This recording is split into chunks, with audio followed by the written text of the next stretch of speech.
I believe we have officially gone with this because, like, you never know what to expect when you go out there on that roadway. I mean, you never know who's going to come driving out on the wrong side of the road.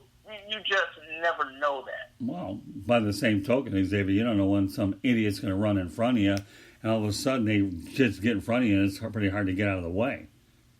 Yes. You know, I mean, it goes both ways. Pedestrians are no innocent bystanders either if they're making idiotic moves to get in front of you. Hopefully you swerve enough to avoid the issue, but I'm with you. 10 steps, 3 steps. The main thing is, I don't care if it's 3 or 10, Xavier. The common denominator is your thinking regardless. And it goes back to what we talk about, concentration, right? Yes, and Scott, I will share another story with you really quickly because you talked about living out in Arizona and the elderly people there who would have heart attacks or any other medical reactions while they were driving and how scary that was. Well, I actually did witness something like that when I first moved down here to Florida back in February. I was on my way to work one morning, and there was this elderly couple. They were driving a sports convertible vehicle, and I'm near a red light, and just all of a sudden, this vehicle, we're not on an interstate, but we are on a roadway where you drive at least 55 miles per hour. Scott, they had to be going at least 90, and, they immediately crashed into a pole. Right. And it shut the roadway down for hours. I mean, this was 9 o'clock in the morning when I'm headed to work when I saw this happen. Scott, I got off work that evening around 6, and I was stuck in traffic for 90 minutes because they were still cleaning up from what had happened with that accident earlier in the day. It was a very tragic situation. Both of those elderly people ended up losing their lives. But what we later learned about that accident is the driver actually had a medical reaction. Both of these people were in their 80s. So, I definitely understand what you're talking about when you say, how scary of a situation that can be, because that was definitely a scary situation to witness that day. So let me ask you a question. They allow driver's license at 16. At what point should they say that you're not allowed to drive? Is there a particular age in your mind that you would recommend that people should lose their licenses? Yes, I'm going to say right at the age of, I'm going to say 75.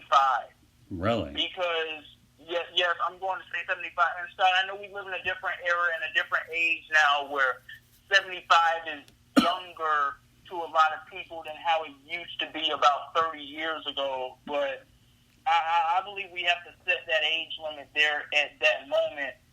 And I wanted to say 80, but sometimes you just can't take those chances anymore. And I believe 75 is a good age to go ahead and stop that, because I'll share another story with you really quickly, and this happened with me when I was first getting started in journalism in 2013. I had just landed my internship with the Covington News newspaper, and I walked into the news station one day, and someone immediately comes back there and says, "Hey, we have breaking news. Someone has crashed into the front door of the Rite Aid drugstore right up the street." And lo and behold, this ended up being a 78-year-old man who he lost control of his vehicle. He didn't have a medical reaction or anything, but he was trying to park his vehicle, and somehow he ended up pressing the gas a little too much when he was approaching a parking lot space, and his vehicle actually went over the space and right into the front door of the drugstore. Wow. Well, all I can say is that if I had to pinpoint an age, I probably would stay with 80. Start checking the eyes a little bit by 75. And I would say that there could be other, medical variables involved there. But I would still say along the lines of 80. Not much more than that, though. And I've lived in communities which, where, there's a lot of senior living, that's for sure. There's no question that a senior can be impaired. You ever had to drive during hurricane-like conditions where, you're trying to evacuate before? No, but I have had to drive through some very heavy rains down here, especially since being in Florida. Oh, yeah. It's not fun.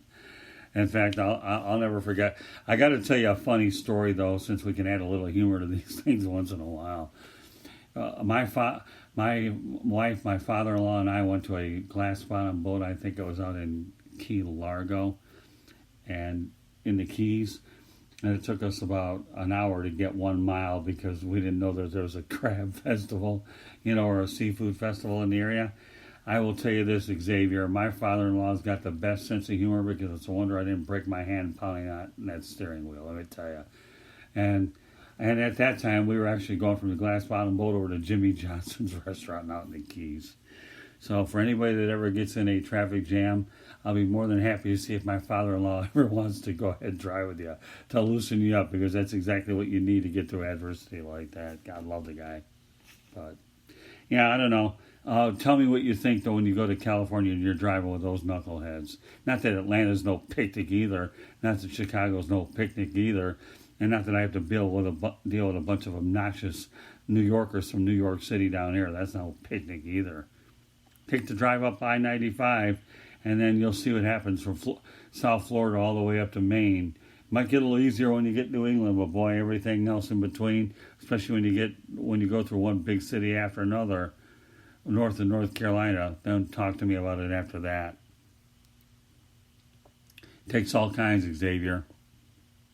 Love the subject, though. Really do. So, if you have to take anything away from the show, what would you actually take away from? I'm just going to say, ladies and gentlemen, pay attention. Put your phones down, put your devices down, and when you get in these vehicles, understand that you have a priority when it comes to driving, to the safety of yourself, if you have any passengers, the safety of them, and especially the safety of everybody else around you. It's not that difficult. Have you ever done much texting on the road? No, not at all. Good man. Yeah, I don't like doing it either. I think it's stupid. Pull off the side of the road. Put your hazards on if you have to, just to fake it till you make it, Who cares? Just stay off the road. Every time the one thing that makes me gag is when I see somebody at traffic light texting. Oh, I hate that. They just do. It just drives me nuts. And I hope that there comes a point where texting is banned in all 50 states. It should be. Seatbelts were, right? Where you had to wear them. Now yes. Texting should be. So yes, and not only that, I have one other message I want to put out there because you spoke a little on it. As far as the people who drink and drive and actually like to get down like that, I'm going to say this to you. You are a very selfish individual, selfish group of people. If you're going to participate in those type of activities, drinking, and you don't have another way to get back home, well, make sure that you have some extra funds in your account when you're going to do something like that, and you turn your keys over to someone else. I don't care if it has to be another friend or someone else at the bar, the manager, whoever it is. You turn your keys over to that person, and you call yourself, or you have someone call you a cab, an Uber, a taxi, or a Lyft, and have them take you home, and you come back and you get your vehicle when you're sober. That's the least you can do. Well, I mean, for whatever, I agree with you 1,000% on that. I mean, who knows? Maybe if you're telling people they can't drive after 75, I say 80. At least now you have Uber Eats that can deliver your food. But I don't know. I don't know. To me, it is what it is. If you're not able to drive, but the average individual is going to keep driving as long as they can.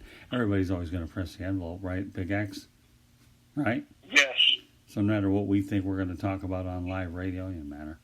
People are going to do what they got to do.